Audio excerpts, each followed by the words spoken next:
Comitê Científico Internacional da Unesco para a redação da História Geral da África. Coleção História Geral da África da Unesco. Volume 1 Metodologia e Pré-História da África, editor J. Kizerbo. Volume 2 África Antiga, editor G. Mokhtar. Volume 3 África do século VII ao XI, editor M. Elfazi, editor assistente e Harbeck. Volume 4 África do século XII ao XVI, editor Deteniani. Volume 5 África do século XVI ao XVIII, editor Belgot. Volume 6 África do século XIX à década de 1880, editor J.F. Aidi. Volume 7 África sob dominação colonial, de 1880 a 1935, editor Aboahim. Volume 8 África desde 1935, editora Amaisrui, editor assistente Sevondji. Os autores são responsáveis pela escolha e apresentação dos fatos contidos neste livro, bem como pelas opiniões nele expressas, que não são necessariamente as da Unesco, nem comprometem a organização. As indicações de nomes e apresentação do material ao longo deste livro não implicam a manifestação de qualquer opinião por parte da Unesco a respeito da condição jurídica de qualquer país, território, cidade, região ou de suas autoridades, tampouco da delimitação de suas fronteiras ou limites.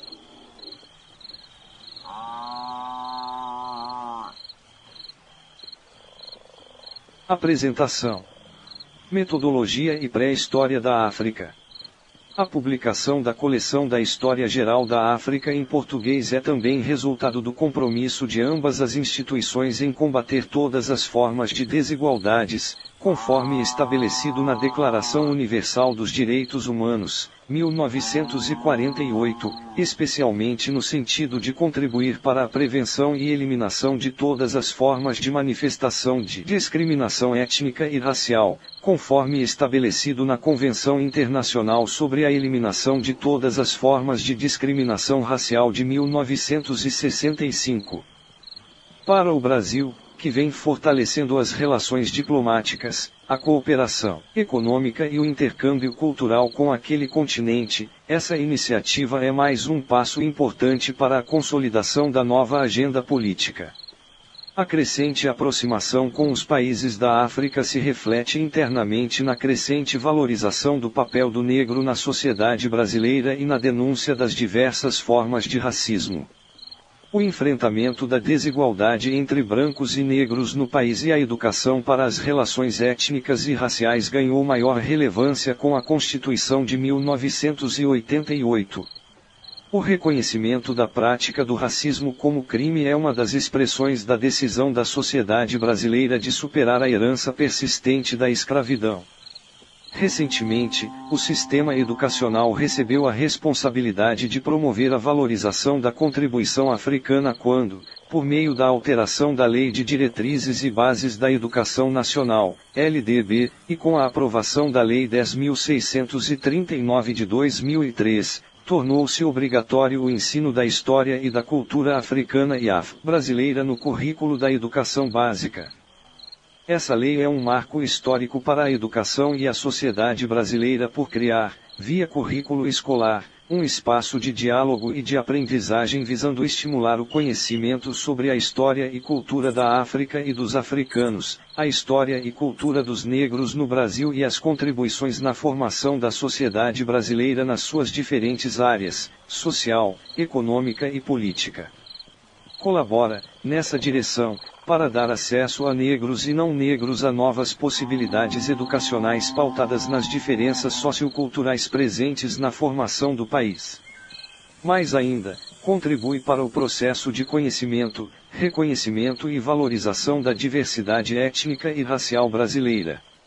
Nessa perspectiva, a Unesco e o Ministério da Educação acreditam que esta publicação estimulará o necessário avanço e aprofundamento de estudos, debates e pesquisas sobre a temática, bem como a elaboração de materiais pedagógicos que subsidiem a formação inicial e continuada de professores e o seu trabalho junto aos alunos.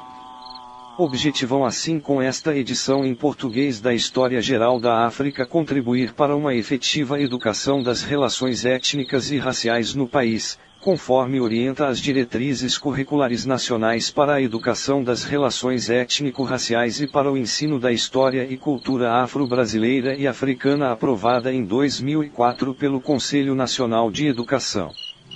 Boa leitura e sejam bem-vindos ao continente africano. Vincent de Fourny. Fernando Haddad. Representante da Unesco no Brasil, Ministro de Estado da Educação do Brasil.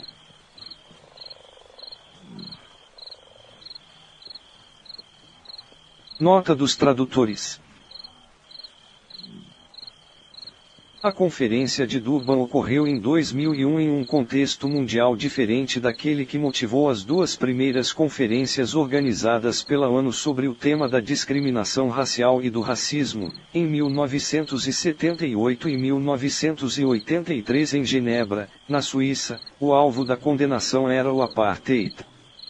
A Conferência de Durban em 2001 tratou de um amplo leque de temas, entre os quais vale destacar a avaliação dos avanços na luta contra o racismo, na luta contra a discriminação racial e as formas correlatas de discriminação, a avaliação dos obstáculos que impedem esse avanço em seus diversos contextos, bem como a sugestão de medidas de combate às expressões de racismo e intolerâncias.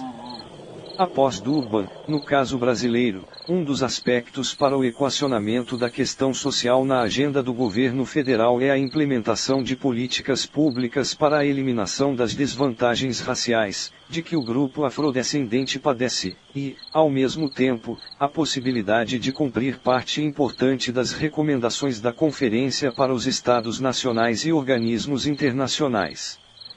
No que se refere à educação, o diagnóstico realizado em novembro de 2007, a partir de uma parceria entre a Unesco do Brasil e a Secretaria de Educação Continuada, Alfabetização e Diversidade do Ministério da Educação, SSAD/MEC, constatou que existia um amplo consenso entre os diferentes participantes, que concordavam, no tocante à Lei 106392/2003, em relação ao seu baixo grau de institucionalização e sua desigual aplicação no território nacional.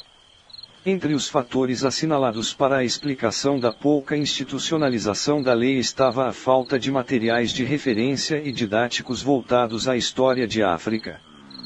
Por outra parte, no que diz respeito aos manuais e estudos disponíveis sobre a história da África, havia um certo consenso em afirmar que durante muito tempo, e ainda hoje, a maior parte deles apresenta uma imagem racializada e eurocêntrica do continente africano, desfigurando e desumanizando especialmente sua história, uma história quase inexistente para muitos até a chegada dos europeus e do colonialismo no século XIX.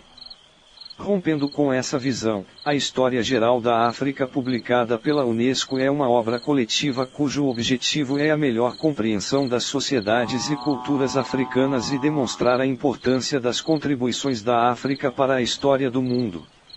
Ela nasceu da demanda feita à Unesco pelas novas nações africanas recém-independentes, que viam a importância de contar com uma história da África que oferecesse uma visão abrangente e completa do continente, para além das leituras e compreensões convencionais.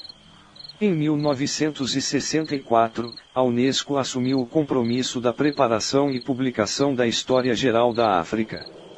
Uma das suas características mais relevantes é que ela permite compreender a evolução histórica dos povos africanos em sua relação com os outros povos. Contudo, até os dias de hoje, o uso da História Geral da África tem se limitado sobretudo a um grupo restrito de historiadores e especialistas e tem sido menos usada pelos professores, e estudantes. No caso brasileiro, um dos motivos desta limitação era a ausência de uma tradução do conjunto dos volumes que compõem a obra em língua portuguesa. A Universidade Federal de São Carlos, por meio do Núcleo de Estudos Afro-Brasileiros, NIAB-UFSCar, e seus parceiros, ao concluir o trabalho de tradução e atualização ortográfica do conjunto dos volumes, agradece o apoio da Secretaria de Educação Continuada, Alfabetização e Diversidade, SECAD, do Ministério da Educação, MEC, e da Unesco por terem propiciado as condições para que um conjunto cada vez maior de brasileiros possa conhecer e ter orgulho de compartilhar com outros povos do continente americano o legado do continente africano para nossa formação social e cultural. Cronologia. Na apresentação das datas da pré-história convencionou-se adotar dois tipos de notação, com base nos seguintes critérios, tomando como ponto de partida a época atual, isto é, datas BP, before present, tendo como referência o ano de mais 1950, nesse caso, as datas são todas negativas em relação a mais 1950. Usando como referencial o início da era cristã, nesse caso, as datas são simplesmente precedidas dos sinais menos ou mais. Prefácio. Por M. Amadou Mataremibov, diretor-geral da Unesco, de 1974 a 1987. Durante muito tempo, mitos e preconceitos de toda espécie esconderão do mundo a real história da África. As sociedades africanas passavam por sociedades que não podiam ter história. Apesar de importantes trabalhos efetuados desde as primeiras décadas do século XX por pioneiros como Léo Frobenius, Maurice Delafosse e Arturo Lebriola, um grande número de especialistas não africanos, ligados a certos postulados, sustentavam que essas sociedades não podiam ser objeto de um estudo científico, notadamente por falta de fontes e documentos escritos. Se a Ilíada e a Odisseia podiam ser devidamente consideradas como fontes essenciais da história da Grécia Antiga, em contrapartida, negava-se todo valor à tradição oral africana, essa memória dos povos que fornece, em suas vidas, a trama de tantos acontecimentos marcantes. Ao escrever a história de grande parte da África, recorria-se somente a fontes externas à África, oferecendo uma visão não do que poderia ser o percurso dos povos africanos, mas daquilo que se pensava que ele deveria ser. Tomando frequentemente a Idade Média Europeia como ponto de referência, os modos de produção, as relações sociais tanto quanto as instituições políticas não eram percebidos senão em referência ao passado da Europa. Com efeito, havia uma recusa a considerar o povo africano como o criador de culturas originais que florescerão e se perpetuarão, através dos séculos, por vias que lhes são próprias e que o historiador só pode apreender renunciando a certos preconceitos e renovando seu método. Da mesma forma, o continente africano quase nunca era considerado como uma entidade histórica.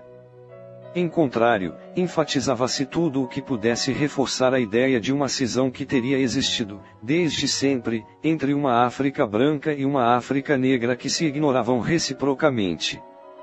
Apresentava-se frequentemente o Saara como um espaço impenetrável que tornaria impossíveis misturas entre etnias e povos, bem como trocas de bens, crenças, hábitos e ideias entre as sociedades constituídas de um lado e de outro do deserto. Traçavam-se fronteiras intransponíveis entre as civilizações do Antigo Egito e da Núbia e aquelas dos povos subsaarianos. Certamente, a história da África norte-saariana esteve antes ligada àquela da bacia mediterrânea, muito mais que a história da África subsaariana, mas, nos dias atuais, é amplamente reconhecido que as civilizações do continente africano, pela sua variedade linguística e cultural, formam em graus variados as vertentes históricas de um conjunto de povos e sociedades, unidos por laços seculares. Um outro fenômeno que grandes danos causou ao estudo objetivo do passado africano foi o aparecimento, com o tráfico negreiro e a colonização, de estereótipos raciais criadores de desprezo e incompreensão, tão profundamente consolidados que corromperam inclusive os próprios conceitos da historiografia. Desde que foram empregadas as noções de brancos e negros, para nomear genericamente os colonizadores, considerados superiores, e os colonizados, os africanos foram levados a lutar contra uma dupla servidão, econômica e psicológica.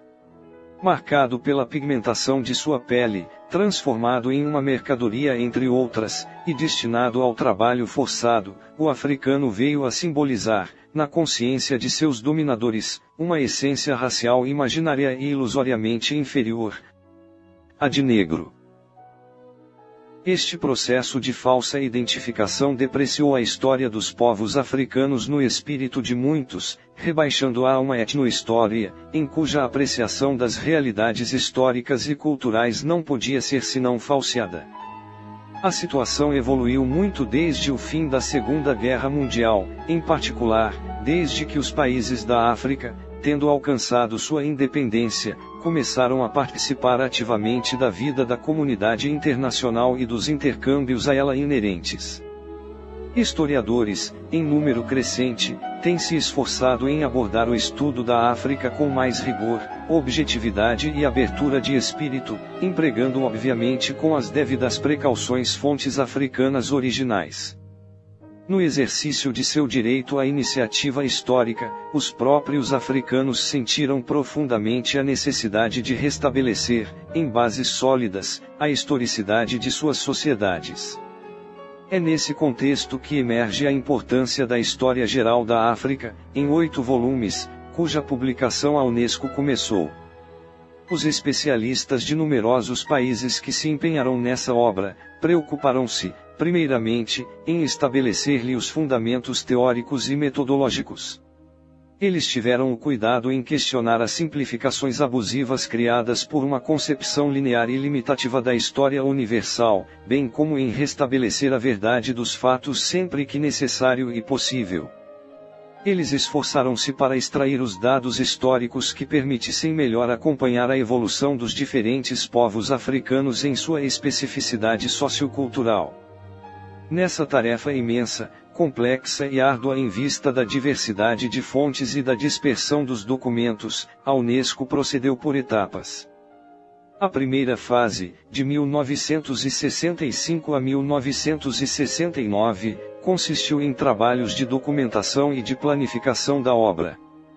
Atividades operacionais foram conduzidas in loco, através de pesquisas de campo, campanhas de coleta da tradição oral, criação de centros regionais de documentação para a tradição oral, coleta de manuscritos inéditos em árabe e ajami, línguas africanas escritas em caracteres árabes, compilação de inventários de arquivos e preparação de um guia das fontes da história da África, publicado posteriormente, em 9 volumes, a partir dos arquivos e bibliotecas dos países da Europa. Por outro lado, foram organizados encontros, entre especialistas africanos e de outros continentes, durante os quais se discutiu questões metodológicas e traçou-se as grandes linhas do projeto, após atencioso exame das fontes disponíveis. Uma segunda etapa, 1969 a 1971, foi consagrada ao detalhamento e à articulação do conjunto da obra. Durante esse período, realizaram-se reuniões internacionais de especialistas em Paris, 1969, e Addis Abeba, 1970, com o propósito de examinar e detalhar os problemas relativos à redação e à publicação da obra, apresentação em 8 volumes, edição principal em inglês, francês e árabe, assim como traduções para línguas africanas, tais como o Kiswahili, o Hausa, o Peuo, o Yoruba ou o Lingala. Igualmente estão previstas traduções para o alemão, russo, português, espanhol e chinês, além de edições resumidas, destinadas a um público mais amplo, tanto africano quanto internacional. A terceira e última fase constituiu-se na redação e na publicação do trabalho. Ela começou pela nomeação de um comitê científico internacional de 39 membros, composto por africanos e não africanos, na respectiva proporção de 2/3 e 1/3, a quem incumbiu-se a responsabilidade intelectual pela obra. Interdisciplinar, o método seguido caracterizou-se tanto pela pluralidade de abordagens teóricas quanto de fontes. Dentre essas últimas, é preciso citar primeiramente a arqueologia, detentora de grande parte das chaves da história das culturas e das civilizações africanas. Graças a ela, admite-se, nos dias atuais, reconhecer que a África foi, com toda probabilidade, o berço da humanidade, palco de uma das primeiras revoluções tecnológicas da história, ocorrida no período neolítico. A arqueologia igualmente mostrou que, na África, especificamente no Egito, desenvolveu-se uma das antigas civilizações mais brilhantes do mundo. Outra fonte digna de nota é a tradição oral que, até recentemente desconhecida, aparece hoje como uma preciosa fonte para a reconstituição da história da África, permitindo seguir o percurso de seus diferentes povos no tempo e no espaço, compreender, a partir de seu interior, a visão africana do mundo, e apreender os traços originais dos valores que fundam as culturas e as instituições do continente. Saber-se-á reconhecer o mérito do Comitê Científico Internacional encarregado dessa história geral da África, de seu relator, bem como de seus coordenadores e autores dos diferentes volumes e capítulos, por terem lançado uma luz original sobre o passado da África, abraçado em sua totalidade, evitando todo dogmatismo no estudo de questões essenciais, tais como o tráfico negreiro, essa sangria sem fim, responsável por uma das deportações mais cruéis da história dos povos e que despojou o continente de uma parte de suas forças vivas, no momento em que esse último desempenhava um papel determinante no progresso econômico e comercial da Europa. A colonização, com todas suas consequências nos âmbitos demográfico, econômico, psicológico e cultural, as relações entre a África ao sul do Saara e o mundo árabe, o processo de descolonização e de construção nacional, mobilizador da razão e da paixão de pessoas ainda vivas e muitas vezes em plena atividade. Todas essas questões foram abordadas com grande preocupação quanto à honestidade e ao rigor científico, o que constitui um mérito não desprezível da presente obra. Ao fazer o balanço de nossos conhecimentos sobre a África, propondo diversas perspectivas sobre as culturas africanas e oferecendo uma nova leitura da história, a história geral da África tem a indiscutível vantagem de destacar tanto as luzes quanto as sombras, sem dissimular as divergências de opinião entre os estudiosos. Ao demonstrar a insuficiência dos enfoques metodológicos a miúde utilizados na pesquisa sobre a África, essa nova publicação convida à renovação e ao aprofundamento de uma dupla problemática, da historiografia e da identidade cultural, unidas por laços de reciprocidade. Ela inaugura a via, como todo trabalho histórico de valor, para múltiplas novas pesquisas. É assim que, em estreita colaboração com a Unesco, o Comitê Científico Internacional decidiu empreender estudos complementares com o intuito de aprofundar algumas questões que permitirão uma visão mais clara sobre certos aspectos do passado da África. Esses trabalhos, publicados na coleção Unesco História Geral da África, Estudos e Documentos, virão a constituir, de modo útil, um suplemento à presente obra. Igualmente, tal esforço desdobrar-se-á na elaboração de publicações versando sobre a história nacional ou subregional. Essa história geral da África coloca simultaneamente em foco a unidade histórica da África e suas relações com os outros continentes, especialmente com as Américas e o Caribe. Por muito tempo, as expressões da criatividade dos afrodescendentes nas Américas haviam sido isoladas por certos historiadores em um agregado heteróclito de africanismos. Essa visão, obviamente, não corresponde àquela dos autores da presente obra. Aqui, a resistência dos escravos deportados para a América, o fato tocante ao marronagem, fuga ou clandestinidade político e cultural, a participação constante e massiva dos afrodescendentes nas lutas da primeira independência americana, bem como nos movimentos nacionais de libertação, esses fatos são justamente apreciados pelo que eles realmente foram, vigorosas afirmações de identidade que contribuíram para forjar o conceito universal de humanidade. É hoje evidente que a herança africana marcou, em maior ou menor grau, segundo as regiões, as maneiras de sentir, pensar, sonhar e agir de certas nações do hemisfério ocidental. Do sul dos Estados Unidos ao norte do Brasil, passando pelo Caribe e pela costa do Pacífico, as contribuições culturais herdadas da África são visíveis por toda parte. Em certos casos, inclusive, elas constituem os fundamentos essenciais da identidade cultural de alguns dos elementos mais importantes da população. Igualmente, essa obra faz aparecerem nitidamente as relações da África com o sul da Ásia através do Oceano Índico, além de evidenciar as contribuições africanas junto a outras civilizações em seu jogo de trocas mútuas. Estou convencido de que os esforços dos povos da África para conquistar ou reforçar sua independência, assegurar seu desenvolvimento e consolidar suas especificidades culturais devem enraizar-se em uma consciência histórica renovada, intensamente vivida e assumida de geração em geração. Minha formação pessoal, a experiência adquirida como professor e, desde os primórdios da independência, como presidente da primeira comissão criada com vistas à reforma dos programas de ensino de História e de Geografia de certos países da África Ocidental e Central, ensinaram-me o quanto era necessário, para a educação da juventude e para a informação do público, uma obra de história elaborada por pesquisadores que conhecessem desde o seu interior os problemas e as esperanças da África, pensadores capazes de considerar o continente em sua totalidade. Por todas essas razões, a Unesco zelará para que essa história geral da África seja amplamente difundida, em numerosos idiomas, e constitua a base da elaboração de livros infantis, manuais escolares e emissões televisivas ou radiofônicas. Dessa forma, jovens, escolares, estudantes e adultos, da África e de outras partes, poderão ter uma melhor visão do passado do continente africano e dos fatores que o explicam, além de lhes oferecer uma compreensão mais precisa acerca de seu patrimônio cultural e de sua contribuição ao progresso geral da humanidade.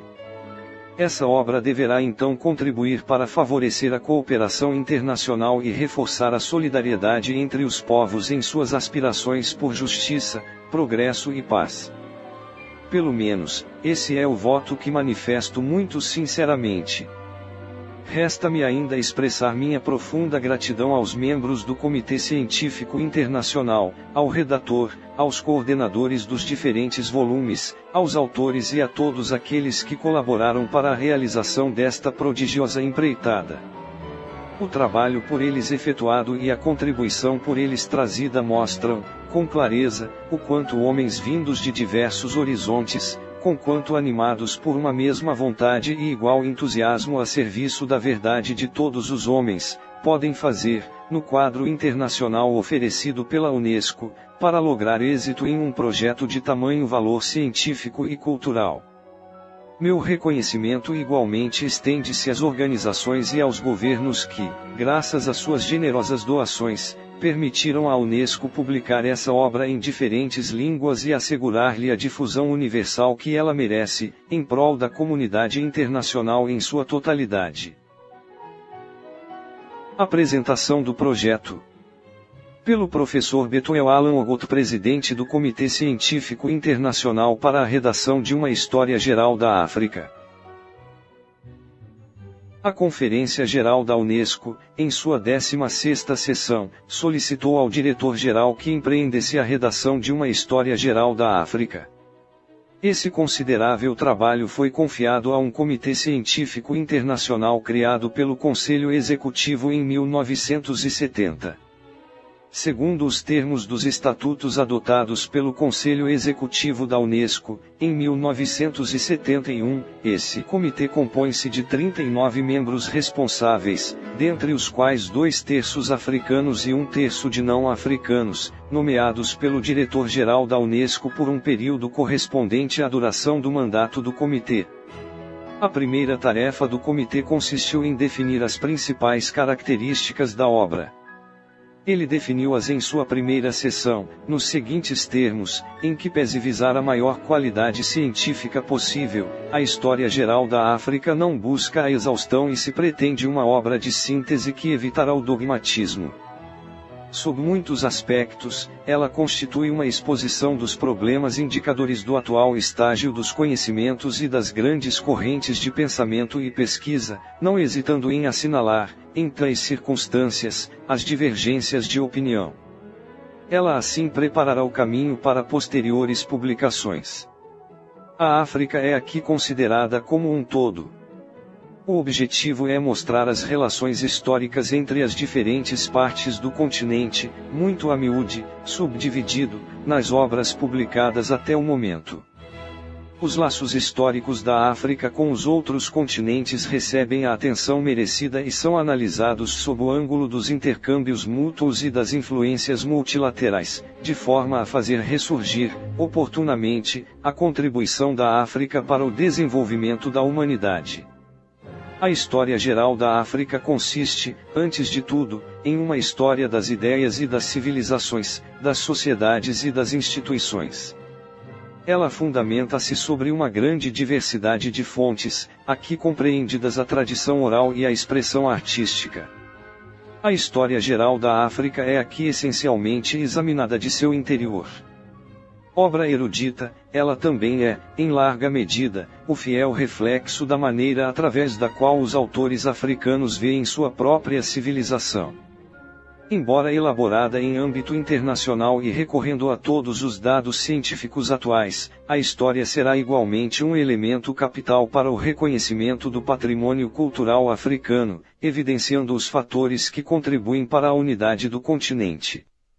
Essa vontade de examinar os fatos de seu interior constitui o ineditismo da obra e poderá, além de suas qualidades científicas, conferir-lhe um grande valor de atualidade. Ao evidenciar a verdadeira face da África, a história poderia, em uma época dominada por rivalidades econômicas e técnicas, propor uma concepção particular dos valores humanos. O comitê decidiu apresentar a obra, dedicada ao estudo de mais de 3 milhões de anos de história da África, em 8 volumes, cada qual compreendendo aproximadamente 800 páginas de texto com ilustrações, fotos, mapas e desenhos tracejados. Para cada volume designou-se um coordenador principal, assistido, quando necessário, por um ou 2 codiretores assistentes. Os coordenadores dos volumes são escolhidos, tanto entre os membros do comitê quanto fora dele, em meio a especialistas externos ao organismo, todos eleitos por esse último, pela maioria de 2/3. Eles se encarregam da elaboração dos volumes, em conformidade com as decisões e segundo os planos decididos pelo comitê. São eles os responsáveis, no plano científico, perante o comitê, ou, entre 2 sessões do comitê, perante o Conselho Executivo, pelo conteúdo dos volumes, pela redação final dos textos ou ilustrações, e, de uma maneira geral, por todos os aspectos científicos e técnicos da história. É o Conselho Executivo quem aprova, em última instância, o original definitivo. Uma vez considerado pronto para a edição, o texto é remetido ao diretor-geral da Unesco.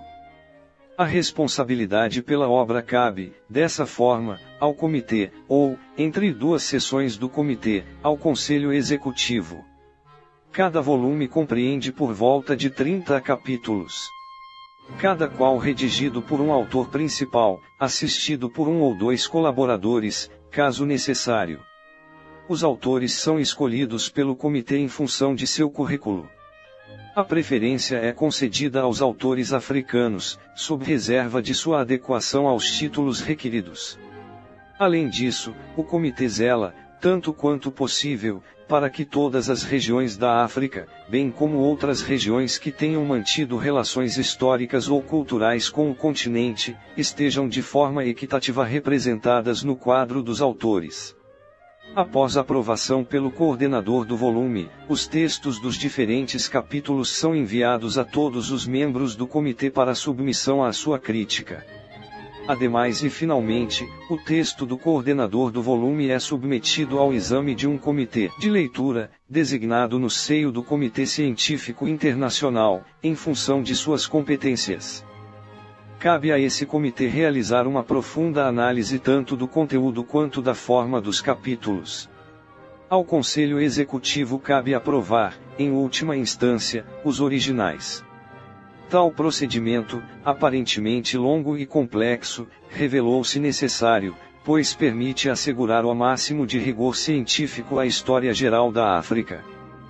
Com efeito, houve ocasiões nas quais o Conselho Executivo rejeitou originais, solicitou reestruturações importantes ou, inclusive, confiou a redação de um capítulo a um novo autor. Eventualmente, especialistas de uma questão ou período específico da história foram consultados para a finalização definitiva de um volume. Primeiramente, uma edição principal da obra em inglês, francês e árabe será publicada, posteriormente haverá uma edição em forma de brochura, nesses mesmos idiomas. Uma versão resumida em inglês e francês servirá como base para a tradução em línguas africanas. O Comitê Científico Internacional determinou quais os idiomas africanos para os quais serão realizadas as primeiras traduções, o Kiswahili e o Hausa. Tanto quanto possível, pretendia-se igualmente assegurar a publicação da história geral da África em vários idiomas de grande difusão internacional, dentre outros, alemão, chinês, italiano, japonês, português, russo, etc. Trata-se, portanto, como se pode constatar, de uma empreitada gigantesca que constitui um ingente desafio para os historiadores da África e para a comunidade científica em geral, bem como para a Unesco que lhe oferece sua chancela. Com efeito, pode-se facilmente imaginar a complexidade de uma tarefa tal qual a redação de uma história da África, que cobre no espaço todo um continente, e, no tempo, os 4 últimos milhões de anos, respeitando, todavia, as mais elevadas normas científicas e convocando, como é necessário, estudiosos pertencentes a todo um leque de países, culturas, ideologias e tradições históricas. Trata-se de um empreendimento continental, internacional e interdisciplinar, de grande envergadura. Em conclusão, obrigo-me a sublinhar a importância dessa obra para a África e para todo o mundo. No momento em que os povos da África lutam para se unir e para, em conjunto, melhor forjar seus respectivos destinos, um conhecimento adequado sobre o passado da África, uma tomada de consciência no tocante aos elos que unem os africanos entre si e a África aos demais continentes, tudo isso deveria facilitar, em grande medida, a compreensão mútua entre os povos da Terra e, além disso, propiciar sobretudo o conhecimento de um patrimônio cultural cuja riqueza consiste em um bem de toda a humanidade. Bethuel Allan Ogotten, 8 de agosto de 1979. Presidente do Comitê Científico Internacional para a redação de uma História Geral da África. Introdução geral. Joseph Kizerbo. A África não tem uma história. Já foi o tempo em que nos mapas mundi e portulanos, sobre grandes espaços, representando esse continente então marginal e servil, havia uma frase lapidar que resumia o conhecimento dos sábios a respeito dele e que, no fundo, soava também como um álibi: Aibi sunt leões. Aí existem leões. Depois dos leões, foram descobertas as minas, grandes fontes de lucro, e as tribos indígenas que eram suas proprietárias, mas que foram incorporadas às minas como propriedades das nações colonizadoras.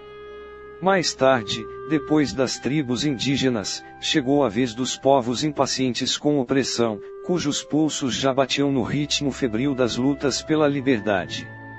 Com efeito, a história da África, como a de toda a humanidade, é a história de uma tomada de consciência. Nesse sentido, a história da África deve ser reescrita. E isso porque, até o presente momento, ela foi mascarada, camuflada, desfigurada, mutilada, pela força das circunstâncias, ou seja, pela ignorância e pelo interesse. Abatido por vários séculos de opressão, esse continente presenciou gerações de viajantes, de traficantes de escravos, de exploradores, de missionários, de procônsules, de sábios de todo tipo, que acabaram por fixar sua imagem no cenário da miséria, da barbárie, da irresponsabilidade e do caos. Essa imagem foi projetada e extrapolada ao infinito ao longo do tempo, passando a justificar tanto o presente quanto o futuro. Não se trata aqui de construir uma história revanche, que relançaria a história colonialista como um bumerangue contra seus autores, mas de mudar a perspectiva e ressuscitar imagens esquecidas ou perdidas. Torna-se necessário retornar à ciência, a fim de que seja possível criar em todos uma consciência autêntica. É preciso reconstruir o cenário verdadeiro. É tempo de modificar o discurso. Se são esses os objetivos e o porquê desta iniciativa, ou seja, a metodologia, é, como sempre, muito mais penoso. É justamente esse um dos objetivos desse primeiro volume da História Geral da África, elaborada sob o patrocínio da Unesco, porque trata-se de uma iniciativa científica. As sombras e obscuridades que cercam o passado desse continente constituem um desafio apaixonante para a curiosidade humana. A história da África é pouco conhecida. Quantas genealogias mal feitas! Quantas estruturas esboçadas com pontilhados impressionistas ou mesmo encobertas por espessa neblina! Quantas sequências que parecem absurdas porque o trecho precedente do filme foi cortado! Esse filme desarticulado e parcelado, que não é senão a imagem de nossa ignorância, nós o transformamos, por uma formação deplorável ou viciosa, na imagem real da história da África tal como efetivamente se desenrolou. Nesse contexto, não é de causar espanto o lugar infinitamente pequeno e secundário que foi dedicado à história africana em todas as histórias da humanidade ou das civilizações. Porém, há algumas décadas, milhares de pesquisadores, muitos de grande ou mesmo de excepcional mérito, vêm procurando resgatar porções inteiras da antiga fisionomia da África. A cada ano aparecem dezenas de novas publicações cuja ótica é cada vez mais positiva. Descobertas africanas, por vezes espetaculares, questionam o significado de certas fases da história da humanidade em seu conjunto. Mas essa mesma proliferação comporta certos perigos, risco de cacofonia pela profusão de pesquisas desordenadas ou sem coordenação efetiva, discussões inúteis entre escolas que tendem a dar mais importância aos pesquisadores que ao objeto das pesquisas, etc. Por essas razões, e pela honra da ciência, tornava-se importante que uma tomada de posição acima de qualquer suspeita fosse levada a cabo por equipes de pesquisadores africanos e não africanos, sob os auspícios da Unesco e sob a autoridade de um conselho científico internacional e de coordenadores africanos. O número e a qualidade dos pesquisadores mobilizados para esta nova grande descoberta da África denotam uma admirável experiência de cooperação internacional. Mais que qualquer outra disciplina, a história é uma ciência humana, pois ela sai bem quente da forja ruidosa e tumultuada dos povos. Modelada realmente pelo homem nos canteiros da vida, construída mentalmente pelo homem nos laboratórios, bibliotecas e sítios de escavações, a história é igualmente feita para o homem, para o povo, para aclarar e motivar sua consciência. Para os africanos, a história da África não é um espelho de Narciso, nem um pretexto sutil para se abstrair das tarefas da atualidade. Essa diversão alienadora poderia comprometer os objetivos científicos do projeto. Em contrapartida, a ignorância de seu próprio passado, ou seja, de uma grande parte de si mesmo, não seria ainda mais alienadora.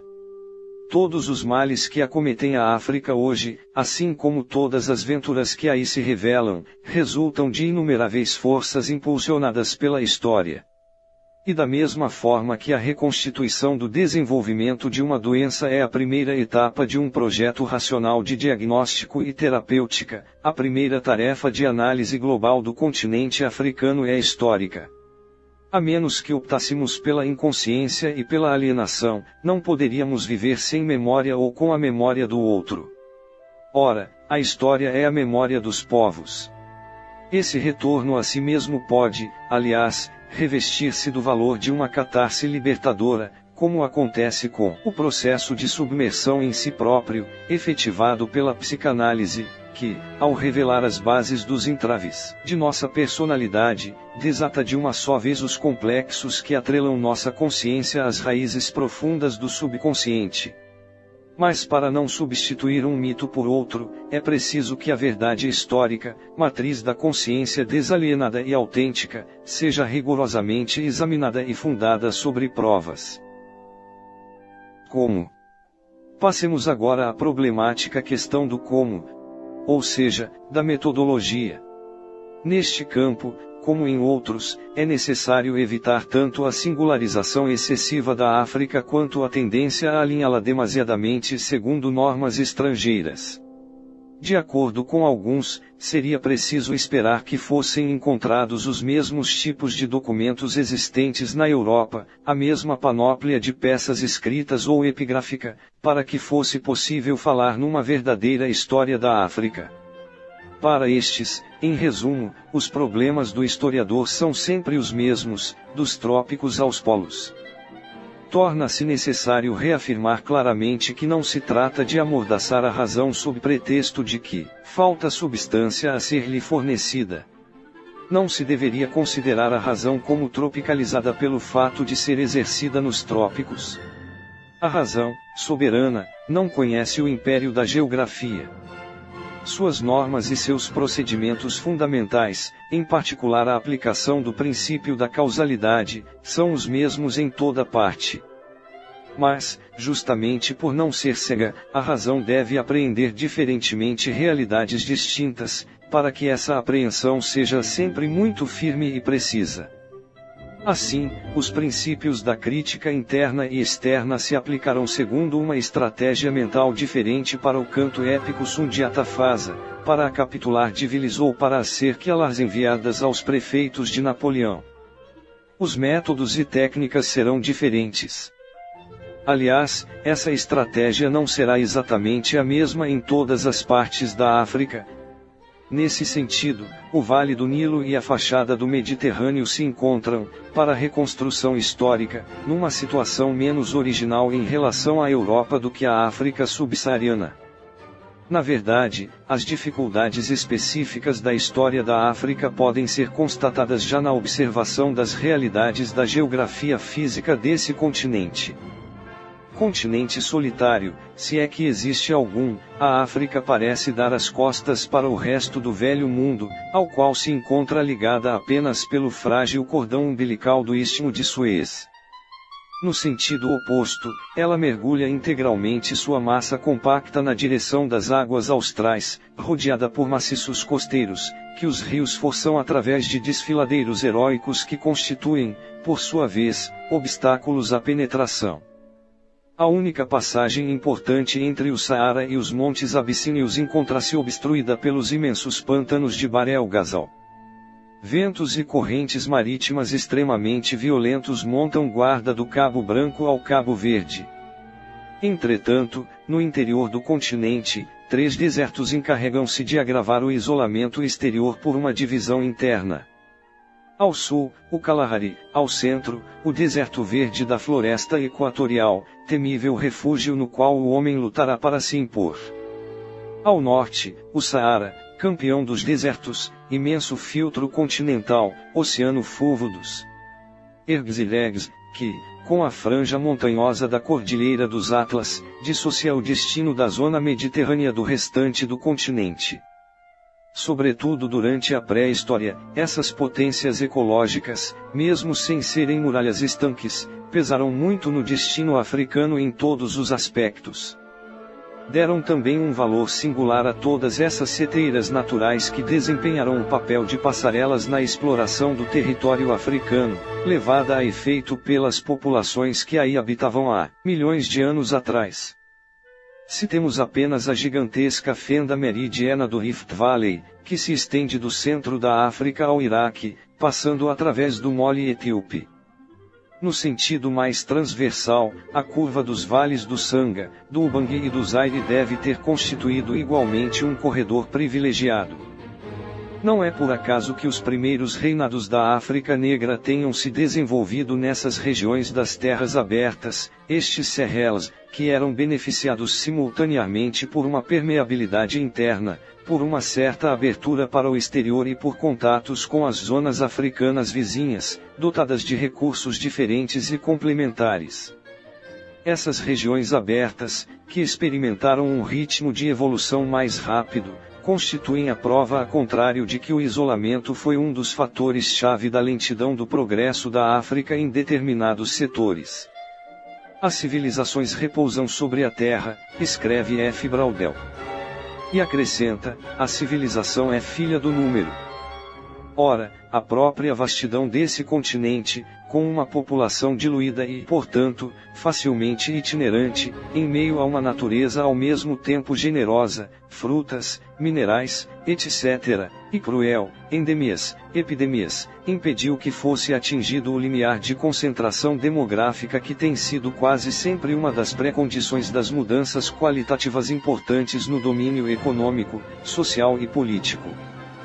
Além disso, a severa punção demográfica da escravidão desde os tempos imemoriais e, sobretudo, após o comércio negreiro do século XV ao XX, contribuiu muito para privar a África do tônus humano e da estabilidade necessários a toda a criação iminente, mesmo que seja no plano tecnológico.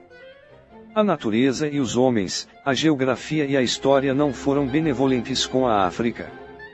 É indispensável retornar a essas condições fundamentais do processo evolutivo, para que seja possível colocar os problemas em termos objetivos e não sob a forma de mitos aberrantes como a inferioridade racial, o tribalismo congênito e a pretensa passividade histórica dos africanos.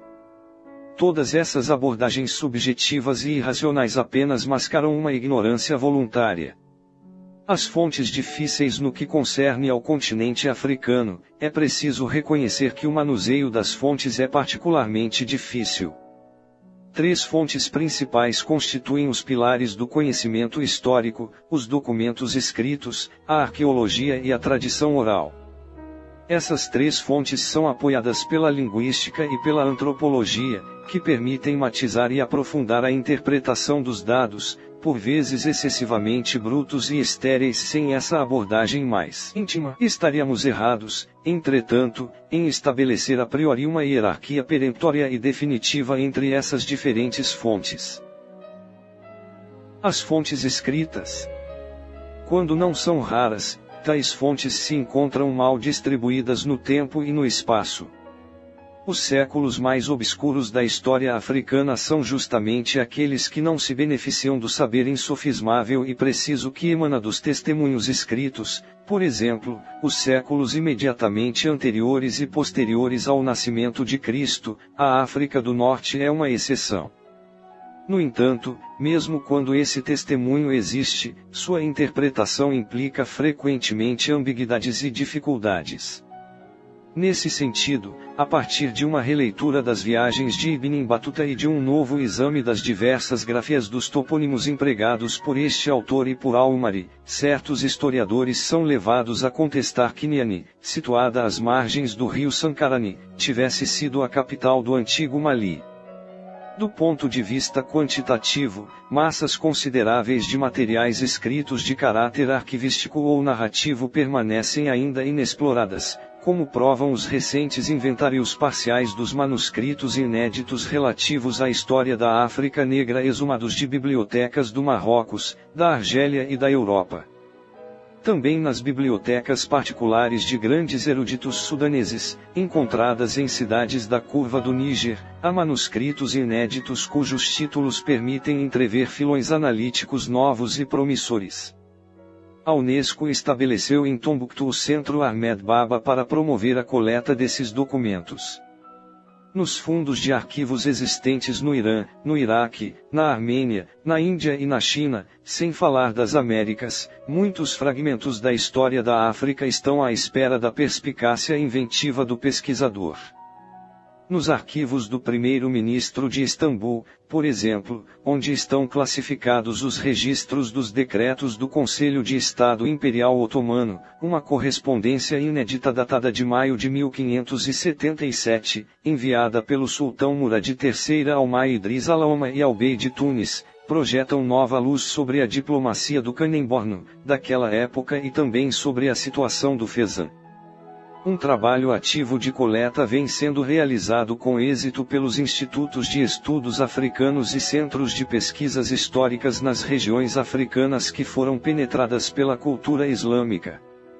Por outro lado, novos guias editados pelo Conselho Internacional dos Arquivos, sob os auspícios da Unesco, propõem-se a orientar os pesquisadores na floresta de documentos espalhados em todas as partes do mundo ocidental.